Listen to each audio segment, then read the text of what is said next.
कमाल करिबो किंग बॉलीवुड सबुठारु दामी एक्शन फिल्म शाहरुख को एक्शन सीन रे खर्च हेबो कोटी कोटी।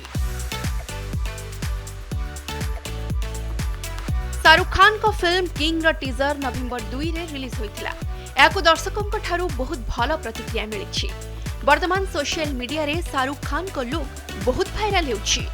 ए फिल्म विषय रे एपरि एक अपडेट आसिछि जहा समस्तंकु आश्चर्य करिछि। सूत्र अनुसार ए फिल्म रो बजेट प्राय 350 कोटी टंका रे पहुंचिछि। एथिरे शाहरुख खान एवं टीम द्वारा प्रमोशन एवं अन्य खर्च अंतर्भुक्त नहुई। या सहित किंग भारतर सबुठारु महंगा एक्शन फिल्म होई परिछि।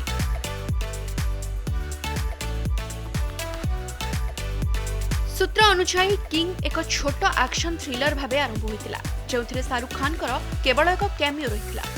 से समय रे ए फिल्म को सुजय घोष निर्देशना देउथिले एवं एहार बजेट प्राय 150 कोटी टंका स्थिर करा जैतिला।